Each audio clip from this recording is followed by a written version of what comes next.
미래의 먹거리 뭐 많은 얘기들을 합니다. 이제 주식시장에서 특히 이제 바라보는 지점이 이제 뭐 AI, 인공지능, 뭐 로봇 산업, 그리고 뭐 바이오 이 정도인데 왜 배터리에 주목하시는지. 그러니까 이제 AI라든지 그다음 AI하고 다 연결되어 있는 거죠. AI라든지 이제 반도체, HBM 뭐 이런 것들 그런 것들이 제가 봐서는 닷컴 버블과 같은 거고 반면에 이제 2차 전지 산업은 모바일 혁명하고 같은 거다라고 말씀드릴 수 있겠습니다. 예. 그러니까 닷컴이 인터넷이 훨씬 기술적으로는 이제 그 하이테크고 사람들 마음을 더 이끄는 면이 있어요. AI 쪽도 사실은 마찬가지입니다. AI가 보편화되게 된 계기가 그 챗 GPT인데 네. 챗 GPT의 그 질문에 대한 이제 대답을 할 때 그 대답의 원가가 대략 한 700원 정도가 됩니다. 실제로 지금 현재 하고 있는 챗 GPT는 질문 하나 할 때마다 그 이제 그 뭐 마이크로소프트나 이런 회사에서 이제 700원만큼 자기가 손해를 보면서 답변해 주는 거예요. 예. 근데 영원히 그렇게 갈 수는 없을 거잖아요. 그렇겠죠. 예. 유료화를 해야 될 텐데 그러면 유료화를 해서 당신의 챗 GPT에다가 질문하고 그 질문에 대한 답변을 듣는데 1,000원을 내라. 라고 하면 누가 할 것이냐. 누가 할 거냐. 제가 500원에 대표드린다고 간판을 걸어야 되겠습니다. 반값에 하면 반값에. 저는 이쪽으로 하겠습니다. 왜냐면 챗 GPT보다 지금 제가 좀 나을 수도 있어요. 네. 예, 그런 문제입니다. 실제로 돈을 사람들이 지갑을 열고 돈을 어디다 쓰느냐 하는 관점에서 보면 전기차에 들어가는 배터리가 전기차 가격이 보통 이제 뭐 한 5, 6천 정도 하고 거기에 이제 배터리 가격이 한 2천만 원 정도 들어가는데 네. 그거는 사람들이 지금 삽니다. 실제로 사고 구매할 의향도 있고 전기차 쪽에는 돈을 지금 다 지불하고 있는 거죠. 근데 흔히 보통 배터리 하면 그냥 단순하게 뭐 건전지 혹은 뭐 충전지 이렇게 생각하시는 분들도 계실 것 같아요.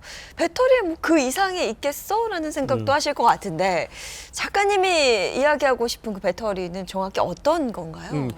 그러니까 이제 2차 전지라고 하는 거는 이제 1차 전지의 그 상대되는 개념이라고 볼 수 있는 거고요. 그 1차 전지가 바로 이제 건전지 말씀하시는 이제 그런 건데 1차 전지, 건전지는 한 번 쓰고 버리는 거고요. 이제 2차 전지는 한 번 말고 2번 이상 충전해서. 예, 충전해서 충전과 방전을 통해서 여러 번 쓸 수 있다는 게 이제 2차 전지.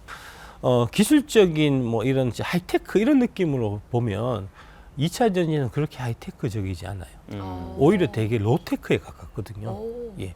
그래서 그게 사실은 이제 주식 투자하시는 분들 관점에서 특히 젊은 사람들 입장에서 보면은 제가 이제 인터넷 그 닷컴 버블 할 때 그런 신기술에 되게 매료됐던 것처럼 지금 현재도 이제 주식 투자하시는 이제 젊은 분들은 그런 로테크 말고 새로운 세상을 여는 하이테크 이런 기술에 되게 초점이 맞춰지고 이제 느낌이 그쪽으로 많이 좀 되게 되는데 그 대표적인 주식이 바로 이제 테슬라가 아닐까. 테슬라가 얘기하는 이제 미래에 대한 비전. 네. 화성으로 로켓을 쏘고 완전 자율주행을 해서 이제 캘리포니아에서 저기 뉴욕까지 이제 완전 자율주행으로 하고 이런 것들에 사실은 마음이 끌리게 마련인데 실제로 주식 투자하는 데 있어서는 그런 블링블링한 거 사람의 마음을 끄는 이런 거보다 따박따박 돈을 잘 벌어오는 회사가 결국은 주식 투자하는데 이제 그렇죠. 자기한테 득이 되는 거고 그런 관점에서 보면은 한국이 2차 전지 산업만큼 지금 현재도 돈을 따박따박 잘 벌고 있고 앞으로도 그 벌어들일 돈이 무한정 이제 아주 크게 많이 늘어날 수 있는 산업 자체가 사실 없는 거죠. 예. 돈은 잘 벌어오는데 그렇다면은 기술적인 측면에서 어느 정도 수준일까?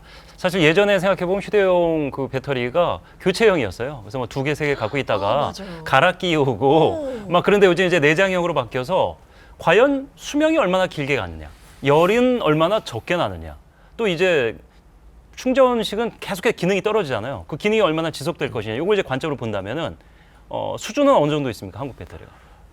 K 배터리 수준이 세계적입니다. 세계적이고 압도적입니다. 오, 그래요? 예. 중국, 뭐 일본은 지금 우리의 전혀 상대가 안 되는 상태고요. 이 로테크 쪽, 이제 이쪽 기술은 사실은 기술이 수련을 통해서 단련을 통해서 조금씩 기술이 향상되는 이제 그런 기술입니다. 예. 어떤 거냐면 좀 쉽게 설명을 드리자고 하면 저희 화학 업계에서는 이제 그 용어를 레시피라는 용어를 많이 써요. 레시피가 보통 요리에 쓰는 용어잖아요. 마찬가지입니다. 대박 칼국수 집이 있다고 하면 네. 이제 그 할머니의 그 손맛 이거를 누가 가르쳐 줘도 흉내 내기가 어려워요. 보통 이제 돈을 내고 배워가요. 예, 그죠? 예, 그런 집은 이제 할머니한테 뭐 1,000만 원, 5천만 원 주고 이제 배워가는데 예, 예. 그 맛이 안 난단 말이에요. 배워도 그렇습니다. 손만 내기 어렵죠. 그렇습니다. 예. 그렇게 이제 이게 예민한 거거든요. 이게 이 레시피라는 게. 그래서 LG 에너지 솔루션 같은 경우가 보면 이제 1993년부터 이제 배터리 사업을 시작해서 네. 지금 한 30년 된 거죠. 30년 동안 이제 쭉 그 사업을 이끌어오면서 중간중간에 위기나 고비나 이런 것들이 되게 많았습니다. 이제 이게 배터리는 불 나면 물어줘야 되는데 네. 그 한번 물어줄 때마다 그 돈이 수조 원씩 들어가요. 몇 번 물어줬단 말입니다. LG 같은 경우. 그렇게 한 회사가 없어요. 그래서 그만큼의 격차가 생기는 겁니다. 참 이렇게 뭐 장시간에 걸친 기술력, 예. 독보적인 시장 지위, 그럼에도 불구하고 최근 들어서 이제 장밋빛 전망이 현실이 안 될 수도 있다. 위기의식은 어디서 옵니까? 그거는 이제 2차 전지 주식에 공매도를 엄청나게 쳐놓은 그 이유가 더 크다. 그 이유입니다. 그 원인이 더 크다. 그 이유밖에 없습니다. 이제 오. 금융 쪽에서 보면은 그 이유가 있고요. 예. 그다음에 이제 산업 쪽에서 보면은 이제 현대차 그룹이 지난 이제 그 문재인 정부 시절에 이제 중국하고 이 관계를 좀 돈독히 하는 이제 그런 차원에서 CATL 쪽하고 이제 협력을 되게 강화하는 이제 그런 전략을 짰었어요. CATL의 LF 배터리를 한국에 갖고 와서 저기 현대차에 넣어서 팔고, 그 다음에 미국 시장을 CATL하고 손잡고 같이 진출하려는 계획을 갖고 있었습니다. 네. 예, 예. 그러다 보니까 현대차 그룹의 이해관계가 사실은 걸려 있는 겁니다. 시장에서는 새해 전 세계 전기차 시장의 성장률이 지난해 한 절반인 30%로 전망을 했거든요. 전기차가 사실 우리 일상에 조금씩 다가온다고 알고 있었는데 수요가 정말 줄어들까요? 어떻게 보세요?